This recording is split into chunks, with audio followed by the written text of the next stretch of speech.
C3, C4 on C2. Each of these two closed vertebrae have some degree of freedom and some motions that should be studied as kinematics of the spine. So when I'm talking about motion unit, you should suppose that two closed vertebrae and all connective tissues between them. So, can you nominate all of this connective tissue? What is this? Cartilage? No. Connective tissue that connect two vertebrae to each other. First of all, it's anatomy. In the anterior part of the body, we have a ligaments that connect two body to each other. What is the name of it? I know that you read osteology and anatomy of this region previously. So, what is the soft tissue in the anterior part of the vertebra? That's shown here in the green color. Anterior longitudinal ligament. What is anterior longitudinal ligament? Anterior attached to the anterior the body of the ligament Anterior longitudinal ligament. Can you explain it? This ligament attached to the anterior of the body of vertebra. In the anterior portion of the body. Of the Yeah, it is long-lasting in all of the spine in the anterior of the body, and the name is anterior longitudinal ligament. It is the first connective tissue that connected two body of two vertebrae together. What is the name of this part?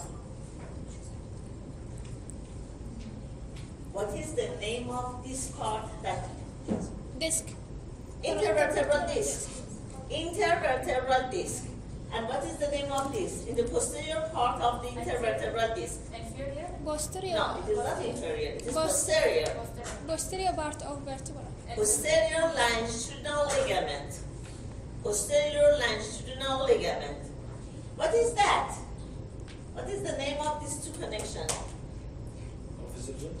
Yeah, or facet joint. And facet joint is which type of the joint? Can you explain? Synovial joint. Synovial joint. What is the characteristics of synovial joints? Differential diagnosis of synovial joints with the non-synovial joints. Have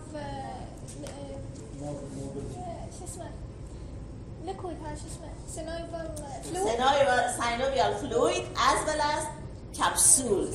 So the facet joints, the joints between two apophyseal joints of two vertebrae nominated as facet joint or apophyseal joint, that it is a real synovial joint. How about the green soft tissue structure around the synovial, around the facet joints? What is the name of it? Capsular ligament. Capsular ligament. Okay? And in the posterior part of the capsular ligament, we have another ligament between two lamella. What is the name of it?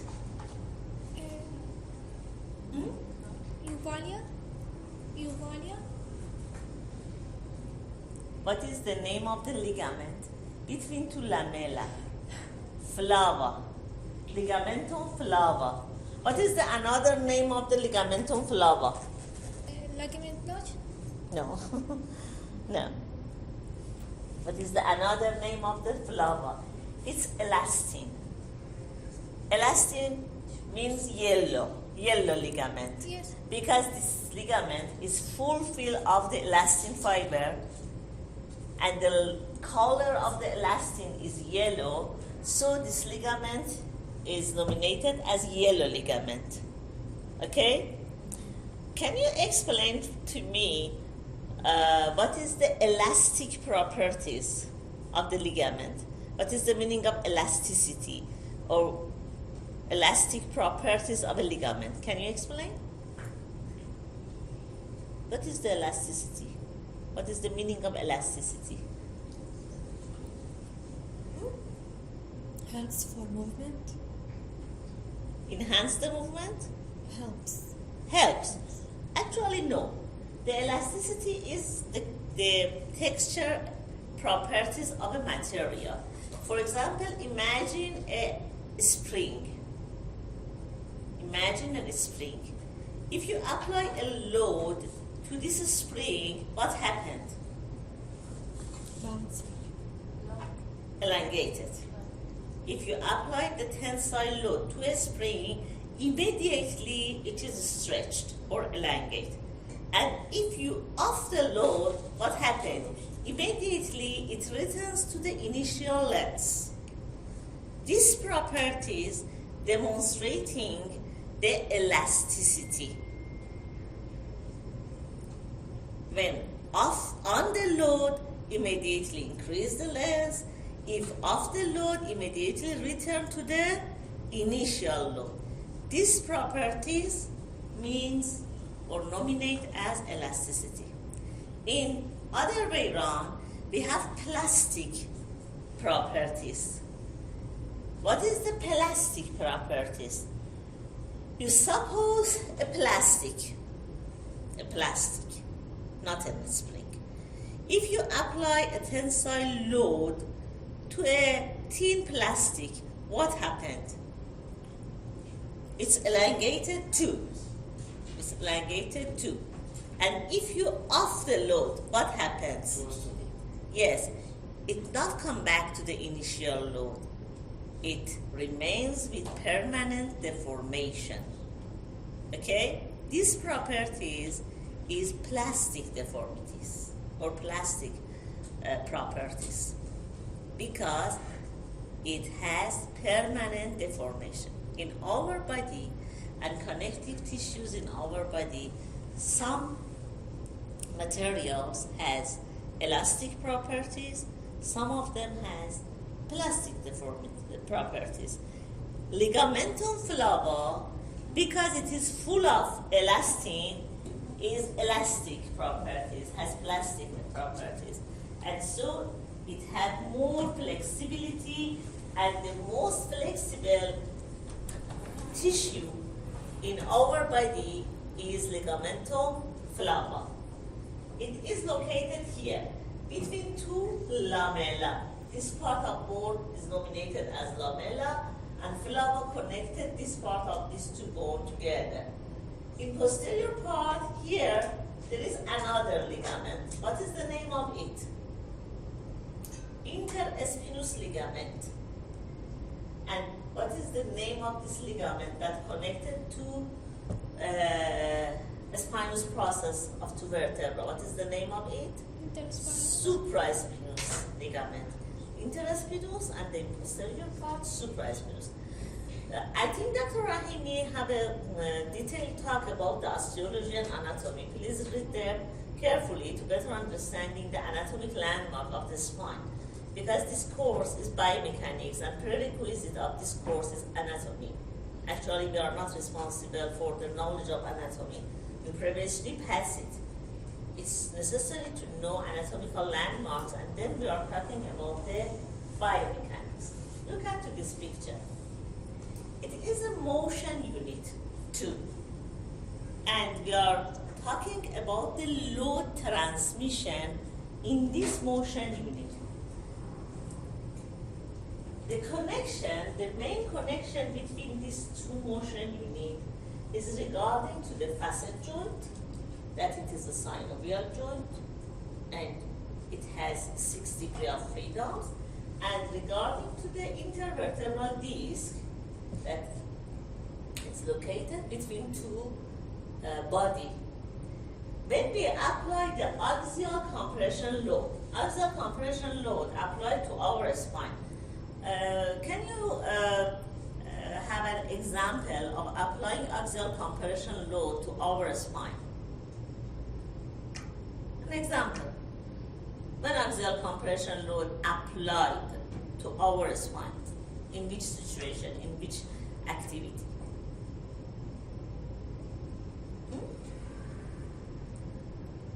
What is the axial compression load? What is the compression load? What is the meaning of compression load? What is the meaning of load? Okay.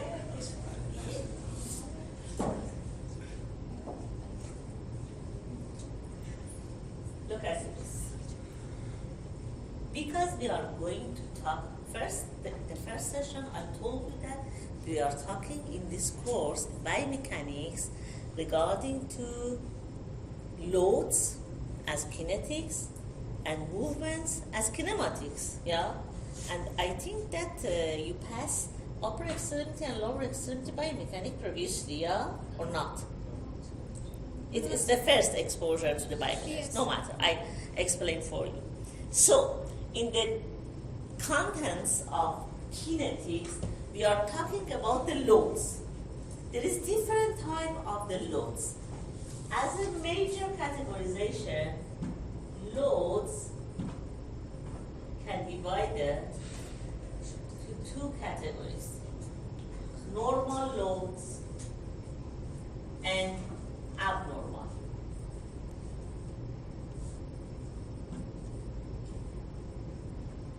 What is the meaning of normal loads?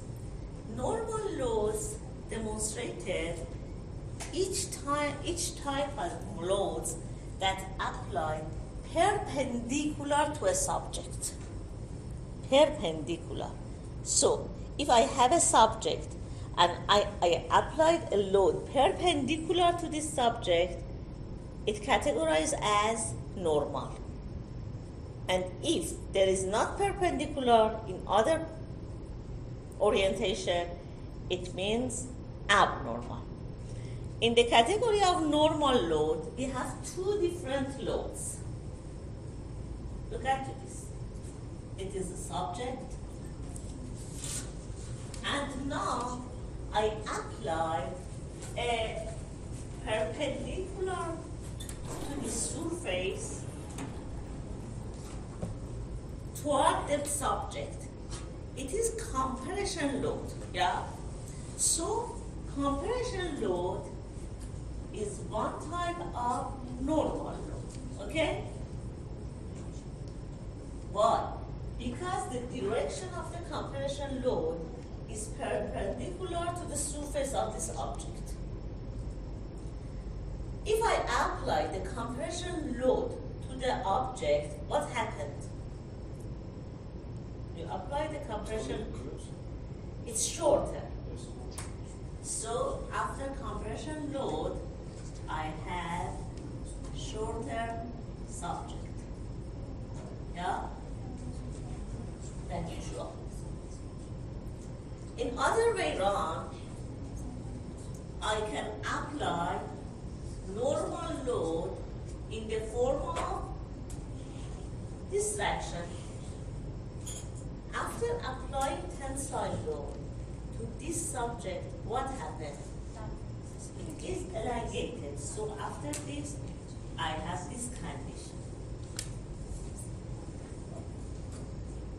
This elongation will be absent. So the other type of normal load is tensile load or tension. It's the second. It's a very important issue that you should remember it. Now, here, what is the type of this load? Compression. It's compression because the direction of the load is toward the surface and the angulation is perpendicular. So it is the compression load. And because it is in the vertical alignment, the name is axial compression load. Okay? Axial compression.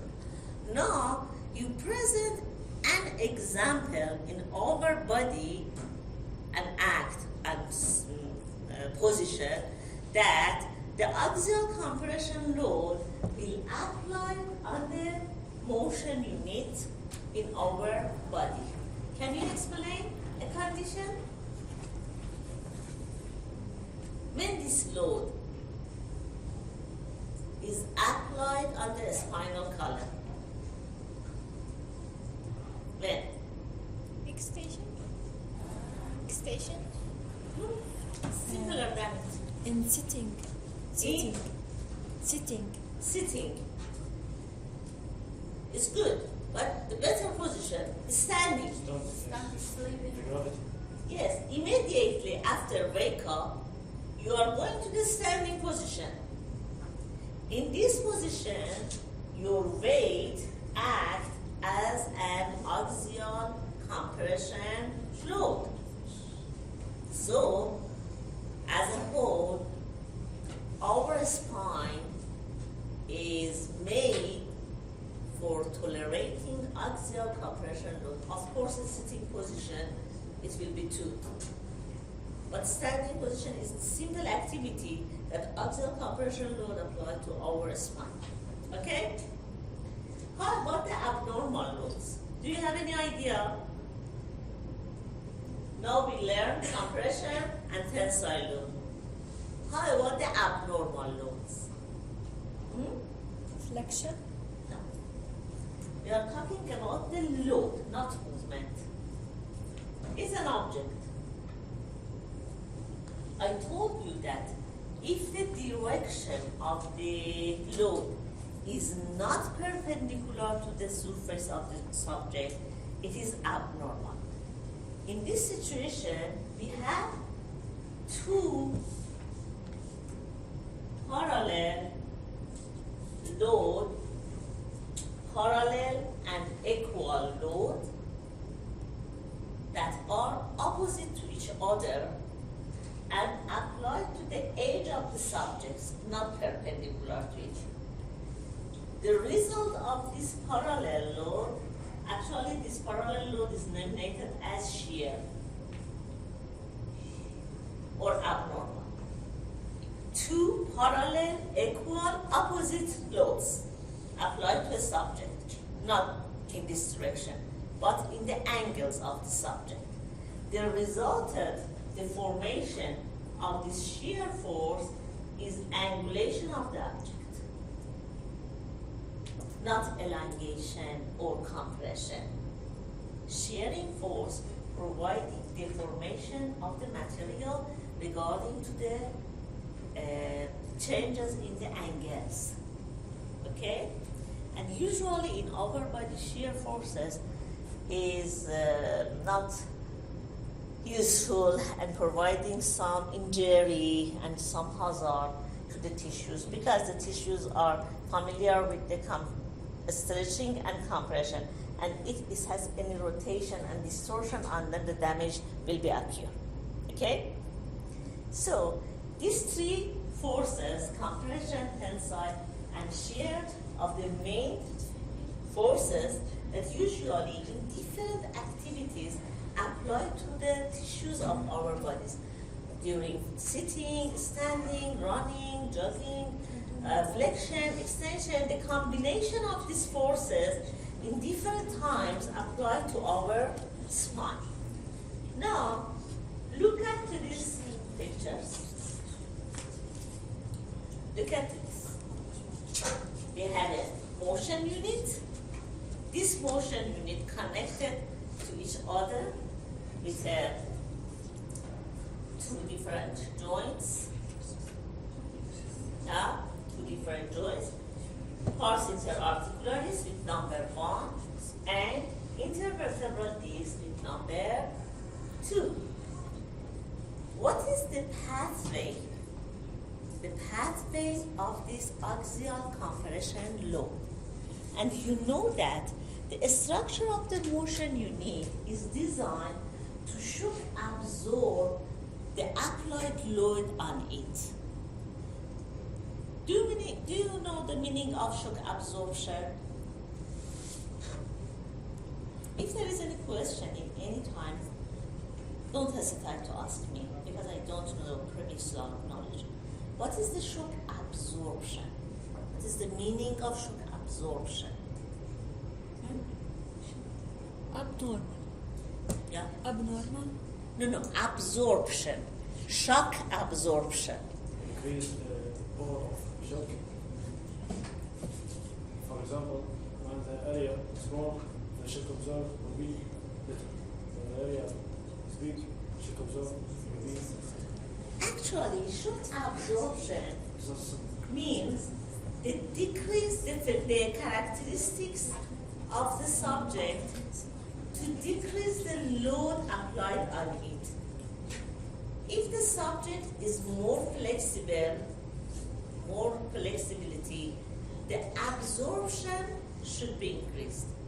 And if the subject is more hard, without any flexibility, the absorption should be decreased. I present one example for you. If you're landing on a hard subject like this ground, all of the ground reaction force come back to your feet, and your feet may be harmful. If you're landing on a flexible tushak, flexible mat, very flexible mat, the load applied to your feet will be decreased. Why? Because the ground is flexible. Because shock absorption. yes, the mat is flexible and the characteristics of shock absorption is very high, and so your body is safe, will be safe in this condition because the shock absorption will occur. There is a system in our spine that these structures are shock absorption characteristics. So the weight applied to the different structures will be diminished, and the injury to the lower, especially to the lower part of the spines, will be decreased. One of the structures that absorb these loads are intervertebral discs. Okay? So when we apply the axial load via the weight of the body to the plateau of upper vertebra, this load transmitted directly from superior plateau to inferior plateau and reach to the intervertebral disc. And because the flexibility of the intervertebral disc is like a flexible mat, so the amount of load is absorbed in the level of intervertebral disc, and the rest of it reaches to the lower vertebra. Okay? This absorption, this mechanism is absorption as the direct absorption via the intervertebral disc. And due to this fact that intervertebral disc has not contractile elements like to the muscles, it is passive and direct absorption. In other way around, some of this axial compression load, do you remember that I told you there is some oblique trabecula in the bones?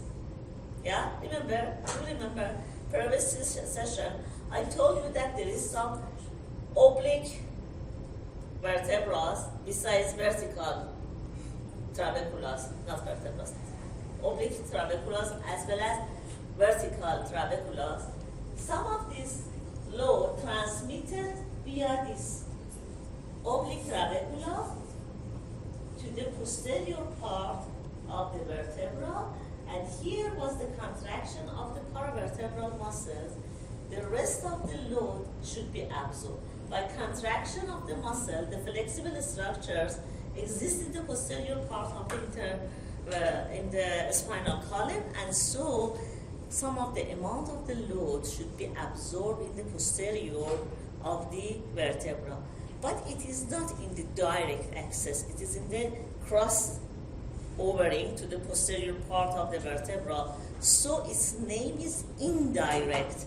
But because it is due to the contraction of the muscles, it is indirect and active absorption. I understand? Is there any question? By two mechanisms, the load applied to the motion unit will be decreased. Direct and passive absorption, indirect and active absorption. Okay, Look at these structures from the above. Motion unit from the lateral side introduced to you, and now you can see these soft tissue elements between two vertebrae from the above. What is the name of elements number 1? In the anterior of the body, which ligaments exist? Anterior ligament. Which ligaments? You. Stand up. What is the name of ligaments number 1?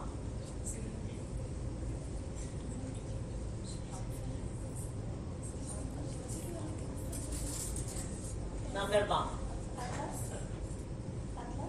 Atlas. Atlas is name of the vertebra. We are talking about the soft tissue or a ligament that consists in the all of the spine from atlas to coccyx in the anterior part of the vertebra. What is the name of it? Sit down. The other one. 20 minutes before that now, I told them, it means that you are in the class, but don't listen to me.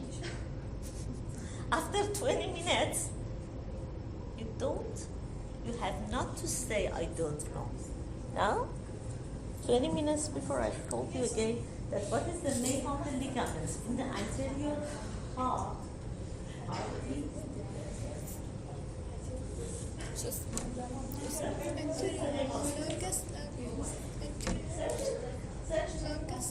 What is the name of the number 1? Everybody should have to go. Before anatomy, I cannot learn you biomechanics. Okay? My recommendation is to read carefully the previous session of biomechanics. Maybe Dr. Rahimi introduced you. Yes, done. Yes, of course. But you didn't read it. What is the name of the number 1? Anterior ligament longus. No. I'm talking about the soft tissue. Transverse process is bony structure here. It is transverse process. The transverse process of the vertebra. You are looking the vertebra from the above in our bodies. Okay? Some parts are bony structures, some parts are soft tissue structures. Transverse process is part of the bony structures in the both sides of the vertebra. There is transverse process.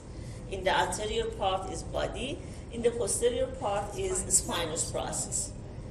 And now we are talking just about the soft tissues that connected two closed vertebra in the motion unit. What is the name of the number 1? Anterior. Residual. Ligament. Anterior longitudinal ligament.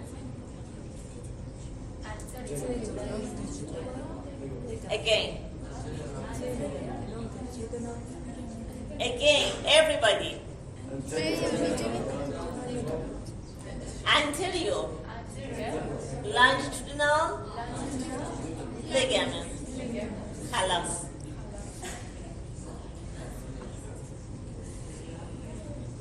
What is the name of this part? The soft tissue on the body.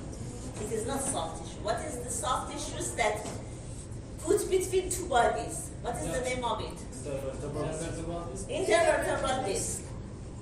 Intervertebral disc. Are you okay? Yes. Are you okay? Are you okay? Yes, you. Are you okay? Yes. With which supplement? With which? Are you okay with which? Listen to me. Listen to me. If I be instead you, I sit in the first row to better understanding. to better understanding. Are you agree? Yes. If I sit in the first row, certainly with better understanding the concept. If you know everything, is no matter. You sit at the end of the class. Okay? What is the name of ligaments number 2? posterior distal ligament. Everybody. Posterior ligament. Please tell to learn the pronunciation of it. Posterior. The rest of it. Posterior.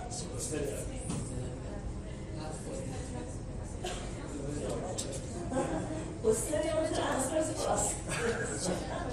Posterior longitudinal ligament. Posterior longitudinal ligament. From now until night, you should tell posterior longitudinal ligament. Once you learn it, anatomy. What is the ligaments number 3? Number 3. Number 3. Ligament number 3. Yellow ligament. Yellow. Loader. Loader. Ligamentum flava. Ligamentum flava. It has consist of full of elastic, because its characteristics is elasticity. It acts like a spring. How about the ligaments number 9? It is capsular ligaments around the facet joints. Capsular ligaments around the facet joints. How about number 4? The ligaments between two spines. The spinous process. Interspinous and supraspinous with number 5. And here, number 10 is another ligaments that connect two close vertebrae to each other between two transverse process, intertransverse ligament. Very good. Okay? Thank you.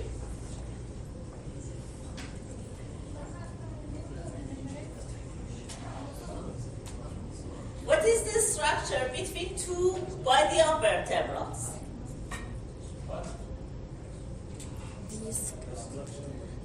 What is the name of the structure that is between two body vertebrae? Intervertebral disc. Here you can see intervertebral disc. Here it is intervertebral disc. Intervertebral disc consists of two different parts. The central part is like a ball. The name is nucleus pulposus, and there is some layers, circular layers around it. The name is annulus fibrosus. What's the name central what? Nucleus pulposus. You should read this book after the class carefully to familiar with these words and with the concepts, to read them better and remember it. For the first exposure, you cannot remember annulus fibrosus, nucleus pulposus. It's obvious. Certainly you cannot remember. You should read and repeat more and more to learn it carefully. Okay? So, the ball inside and the circular layer around this. The texture of the nucleus is full of water. The nucleus is hydrophilic. About 85% of nucleus is water, and the rest of it is chondroitin sulfate and collagen fibers.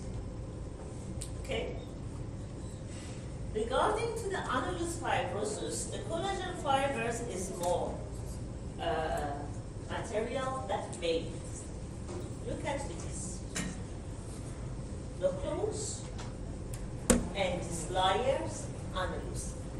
The layers of the annulus are like an onion. Do you know onion? I don't know in Arabic. Onion. Tell in Arabic. I don't know. So, yeah. The annulus layers is like to the onion, very, very close and thin layer in different orientation. Look at this picture. Look at this picture. You notice that different layer of the annulus fibrosus, that it is full of collagen fibers, have different angulation of the collagen fibers. For example, here you can see the direction of the collagen fibers is from left to right, and the second layer is from right to left. And again, vice versa until the external layer of the annulus fibrosus. Why it has happened? Because these different layers of collagen fibers providing more resistance to protect the nucleus against the external loads applied on it. Okay? In other way around, there is another difference between different layers of the annulus fibrosus. Look at this picture.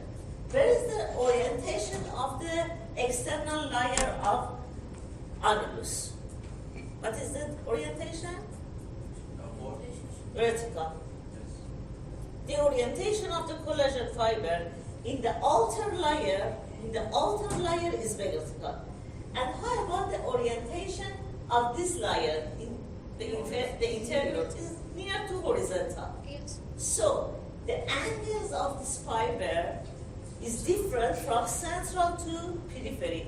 It is the second mechanism to prevent the nucleus from the external loads that applied on it. The different angulation and different direction of the collagen fibers providing the more stability and protection for the nucleus inside the annulus. Understand? Yeah?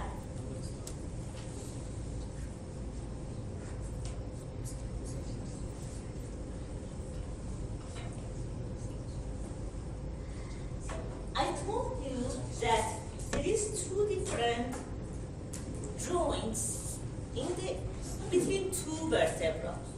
One is synovial joint or apophyseal joint, facet joints, that it is a real joint. Another joint is joint between vertebral and intervertebral disc. What is the name of the intervertebral disc? It is real joint or not? No. It is amphiarterodial joint. Yeah? Amphiarterodial joint. It means that this joint is not real joint. The real joint has capsule and synovial fluid, as you mentioned. But in the intervertebral disc, we have not these two structures. So it is amphiarterodial joints. Can you nominate another amphiarterodial joints in our body? The joint between the back and the scapula? Yeah, scapulothoracic. Scapulothoracic joints is another amphiarterodial joints that it has not capsules and synovial fluid. But they act similar to the real joint. They act similar to the real joint. Regarding to the intervertebral disc, we can suppose that nucleus is moved between two parallel surfaces. These two parallel surfaces are inferior plateau of upper vertebra and superior plateau of lower vertebra. Okay? Suppose that it is the superior vertebra, it is the inferior vertebra, and nucleus casting here and move between the inferior plateau and superior plateau. Like that, figure number 32. Two parallel plane with a ball between them. It's like a joint. This type of joint, nominated as Suivel joint, S-W-I-V-E-L, Suivel joint. The name of the glenohumeral joint is ball and socket joint. Okay? The joint between intervertebral disc is Suivel joint. This Suivel joint can have different degree of freedoms. Which movements? Look at this. Suppose that it is the plateaus of the superior vertebra, it is the plateaus of the inferior vertebra. This joint can move toward forward.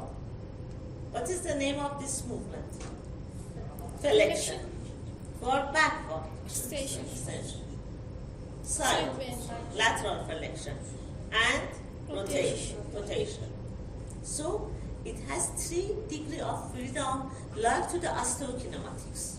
In other way around, this ball between these two plateaus can move translatory toward anterior. What is the name of this movement? Slide. Anterior glide or a slide toward backward. Posterior glide. Mediolateral glide and spin. So, although this joint is not real joint, it has not synovial fluid, it has not capsule, but it acts like to the joint, and it has 6 degrees of freedom. Okay?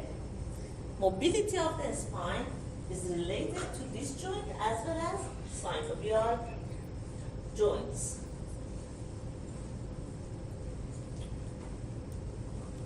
Okay. Preload state is one of the characteristics of intervertebral disc that diminish the hazards and harmful loads on the spinal column.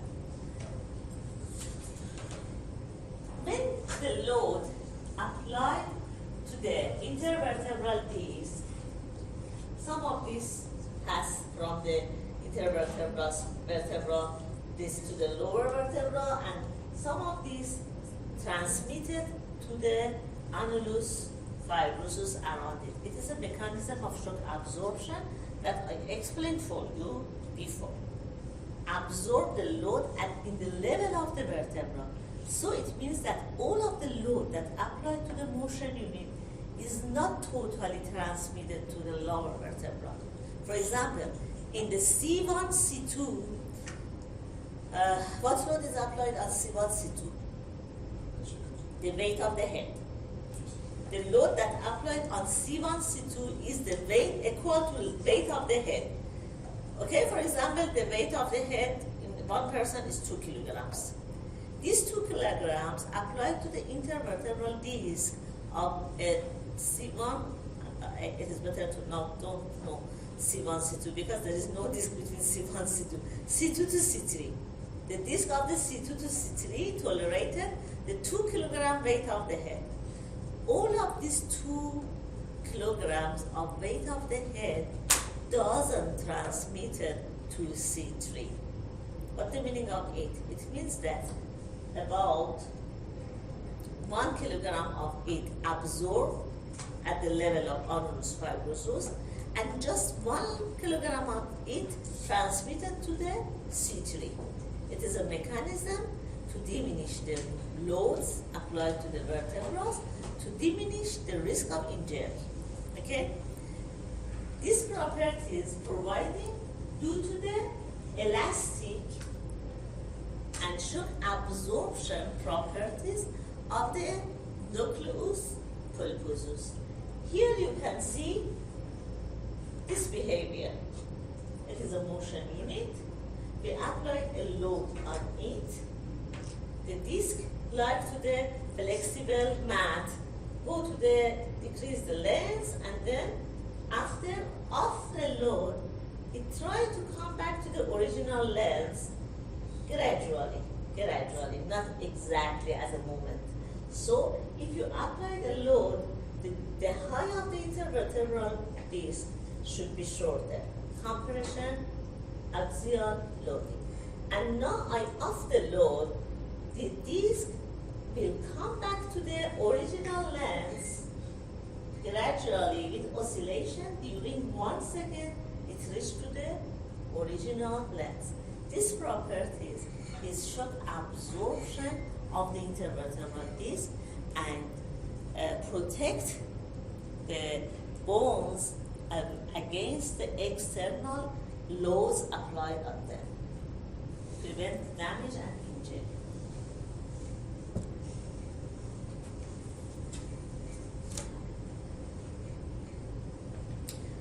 Another issue regarding to the disc and intervertebral disc and the bodies close to it is water imbibition.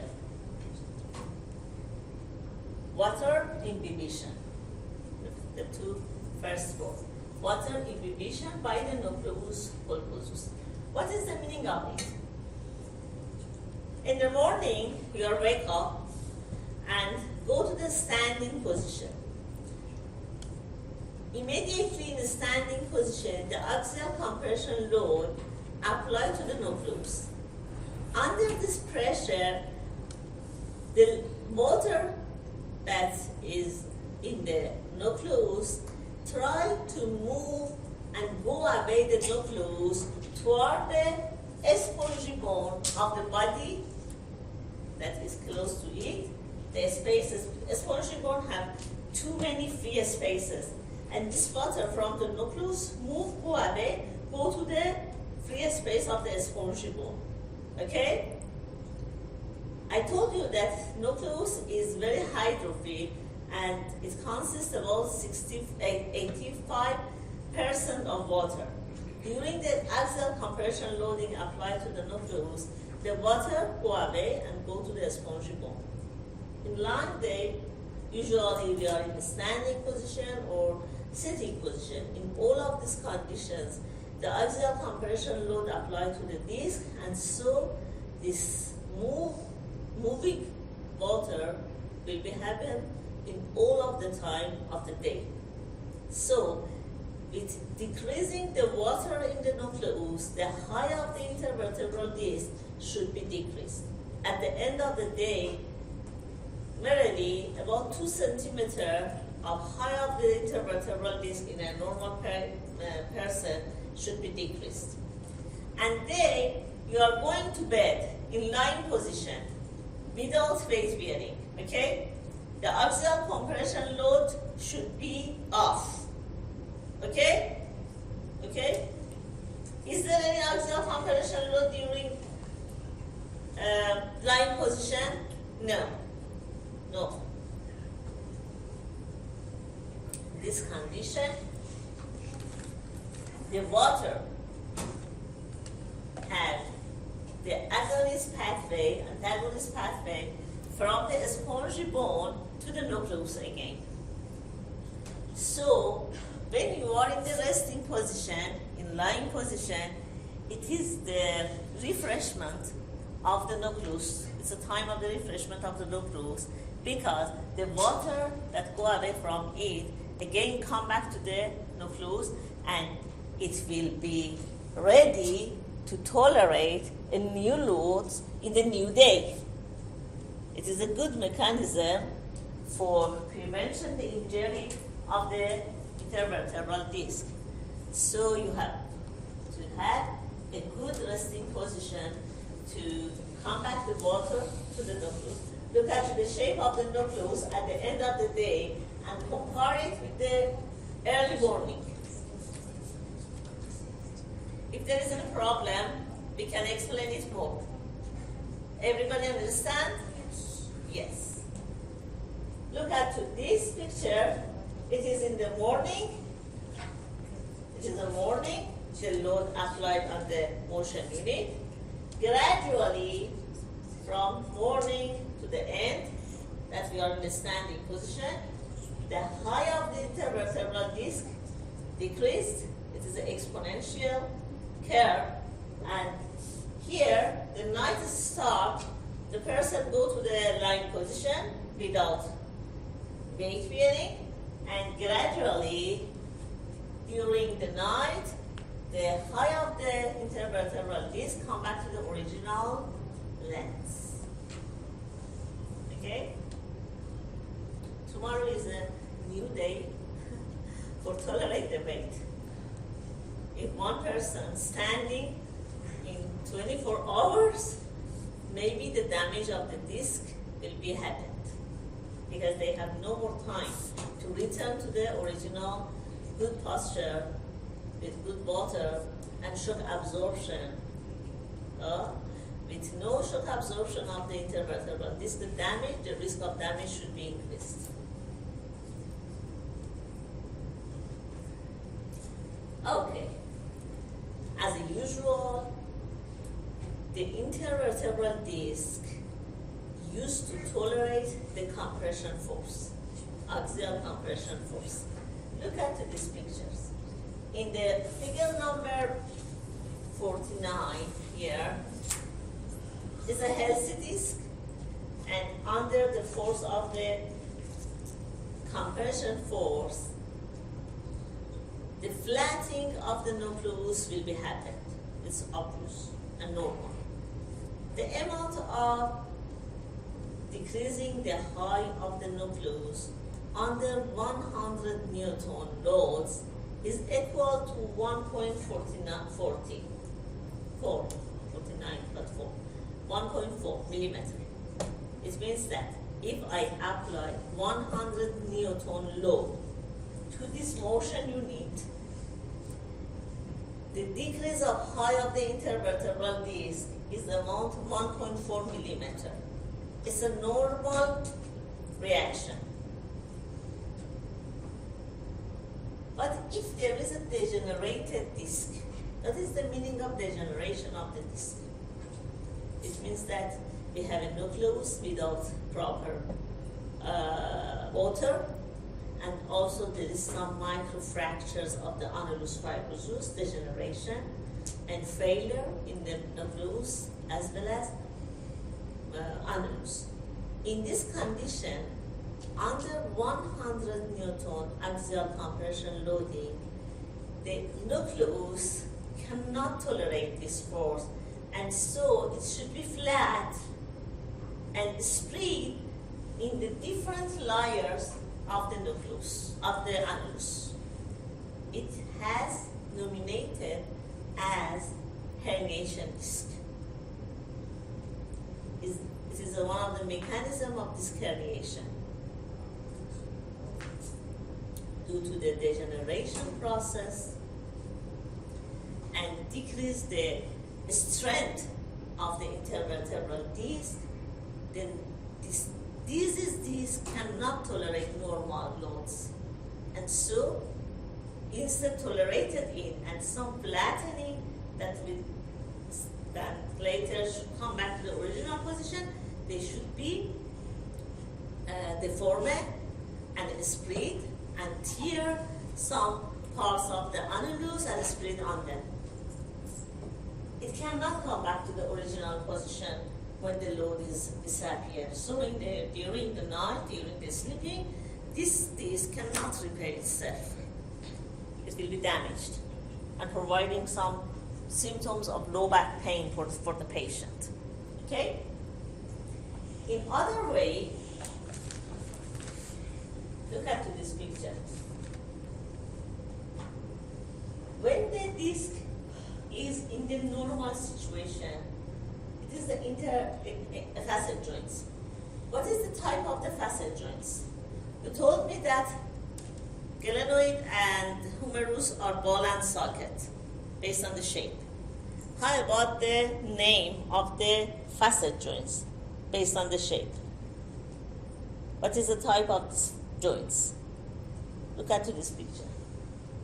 What is the name of this joint? They are synovial, all of them. But the synovial joints has different characteristics based on their shape. This shape is plane. This shape is ball and socket. This shape is pivot. Okay? Here, in the facet joints, we have plane joints. Plane, yeah?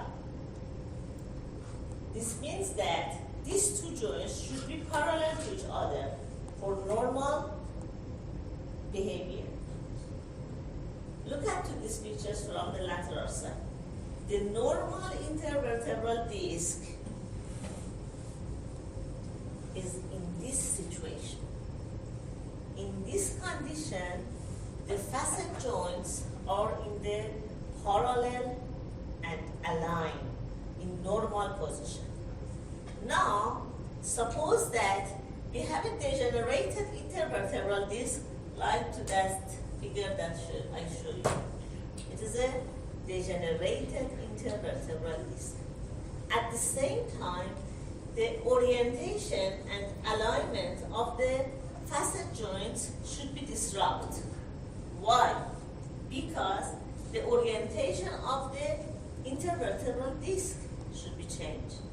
And it is obvious that if there is any mobility in the body part of the vertebra, the facet joints should be affected too. They are integrated structures. Any movement in the level of intervertebral disc provide the movement at the level of facet joints and vice versa. Yeah? Are you agree? The plane joint is the same as physical joint? On physical joint, yes. I mean that any movement at the level of intervertebral disc is accompanied by the movements at the level of apophyseal joint, and vice versa. If there is any movement in the apophyseal joints, we have some move in the intervertebral disc. So, if there is a herniation or degenerative disease in the intervertebral disc, it means that this apophyseal joint should be affected too.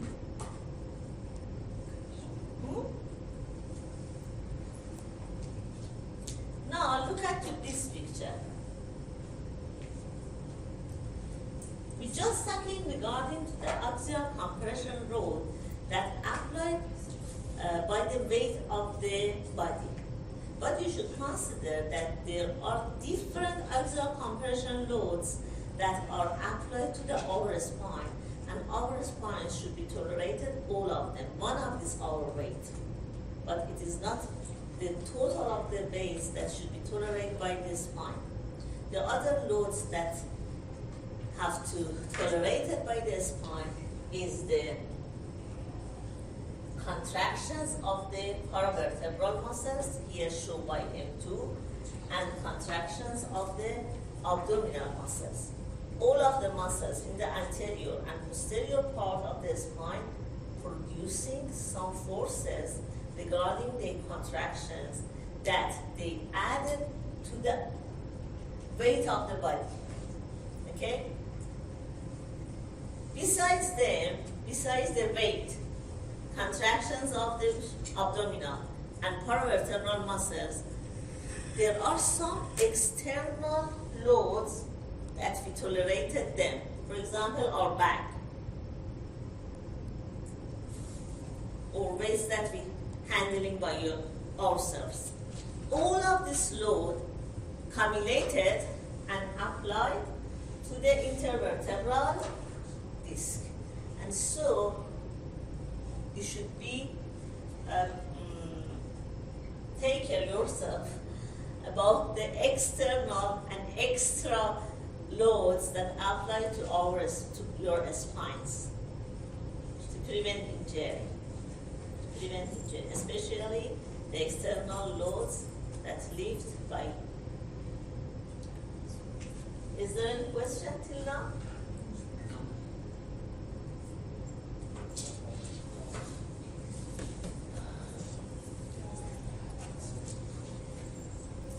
You know that there is 3 different parts of the spine: cervical, thoracic, and lumbar. The shape of the vertebrae, as well as the shape and relation to the intervertebral disc in these 3 different regions are different. And the reason of this three categorization is based on these differentiators. For example, look at this picture. This is the cervical, thoracic, and lumbar. When we look at the cervical region, we can see that totally the size of the cervical vertebrae are lesser than others.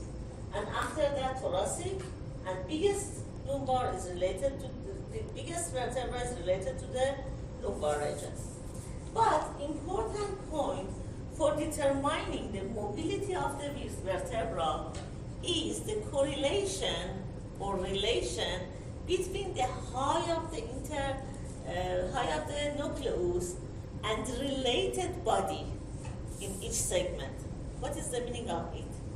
Look at this. Here is cervical. The height of the nucleus in cervical region is 2 millimeter. And how about the height of the relevant body is 5. Okay? This correlation is 2 to 5 in the cervical region. Okay? How about the thoracic? In thoracic, the height of the nucleus in comparison to the height of the body, related body, is 1 to 5. Okay? Is 1 and the body divided to 5 equal parts. So the relation of nucleus, height of the nucleus to the height of the body is 1 to 5. How about the lumbar? In lumbar, the height of the nucleus to the relevant body is 1 to 3. So you notice that the relation between height of the nucleus and height of the body in different regions of the spine is different. What is the meaning of it? The meaning of it is that the mobility of each region is related to this relation. Okay? If this relation is bigger, the mobility is bigger. If this relation is lesser, the mobility is lesser. Now, tell me, based on this relation and this scores, which region of the spine has more mobility than two others? thoracic. Thoracic. Region, thoracic or cervical? Cervical, thoracic, lumbar. Which of them has more mobility based on these relations? Thoracic. Cervical.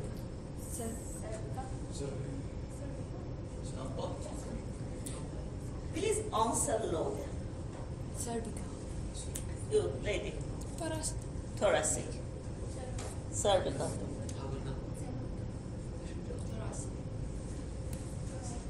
Thoracic. Thoracic. You. Cervical. Cervical. Lumbar. Lumbar. Lumbar. Guys. Yes. We have an idiom in Persian. We have an idiom in Persian. I tell you in Persian. عذر بدتر از گناه. Do you have any person that have understand Persian? No. In English, we can say that the fault that is worse of I don't remember guna.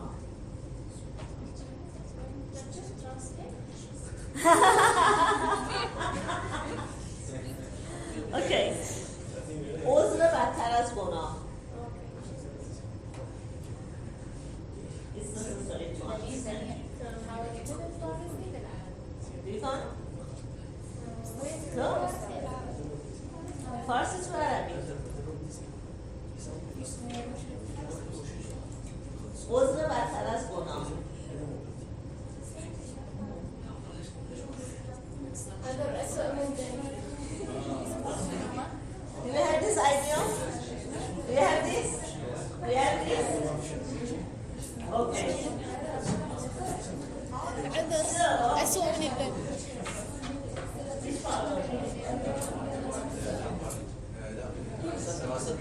Thoracic is more movable.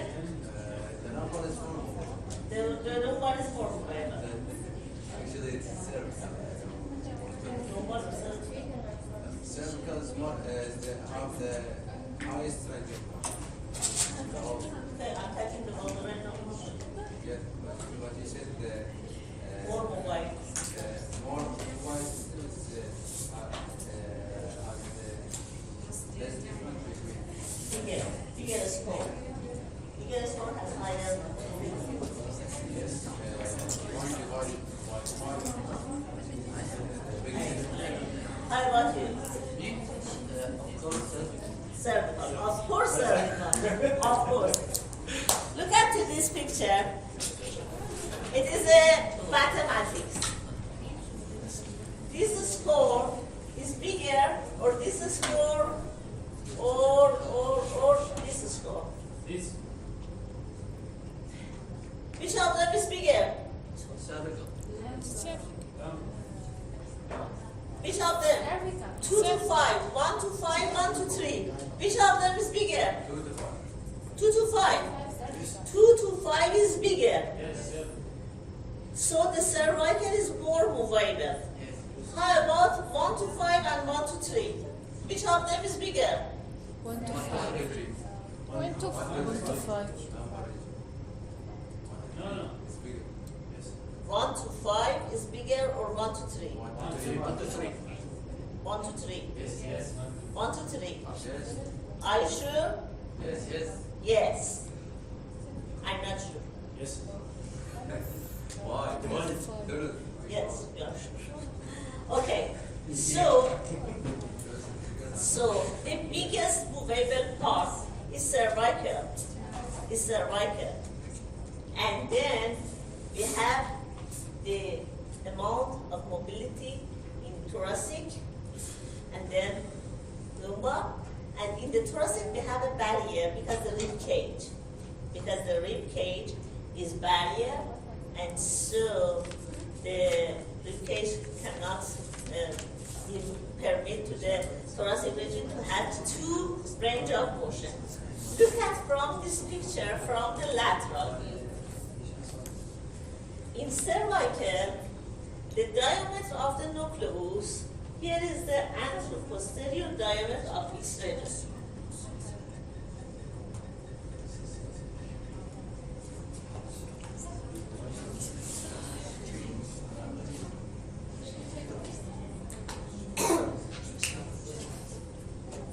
In cervical, anteroposterior diameter should be divided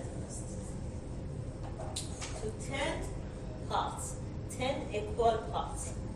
In anteroposterior diameter, the amount or diameter of the nucleus is 3 of 10 in the middle part of it. In the other way, you can see that axial compression load that tolerated by the cervical is exactly on the nucleus. It is related to the center of gravity of the head that is on the center of gravity of the cervical, and so they are matched together to better tolerate of the weight of the head. In the thoracic, again you can see that if we divided the anteroposterior diameter to 10 equal parts, the amount of the nucleus is 3 of 10 of this diameter. But the axial compression load located in the anterior part of the thoracic region. Why? Because the kyphosis of the thoracic. Because the mediastin that lungs and heart located on it, providing some kyphosis in our back, the elongation of the axial compression in the thoracic is not exactly matched with the nucleus of the intervertebral disc. But in the lumbar region, because the weight that tolerated by the lumbar region is too much in comparison with the other parts, the size of the nucleus is bigger than others. Here, in anteroposterior diameter, that it is equal to 10, the 4th of 10 is related to the nucleus. The nucleus should be bigger, to better tolerating the bigger weight. And also, it is again, is alongside, is on the alongside with the axial compression load that applied on it. It happened due to the lordosis of the lumbar. So, if we have a change in the lumbar lordosis, this biomechanical adjustment should be disrupted and some low back pain arising because the amount of lordosis is changed. By changing the lordosis, this alignment as matching the axial compression load on the intervertebral disc in the lower region should be disrupted and providing some pain and discomfort for the patients. Are you tired? Yes. They have a rest. How many? 30 minutes. Dr. Kat, what? The rule. University, the rest is 30.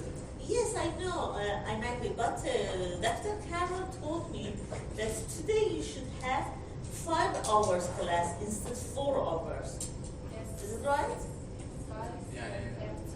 5:30. 5:30? 5:30, yes.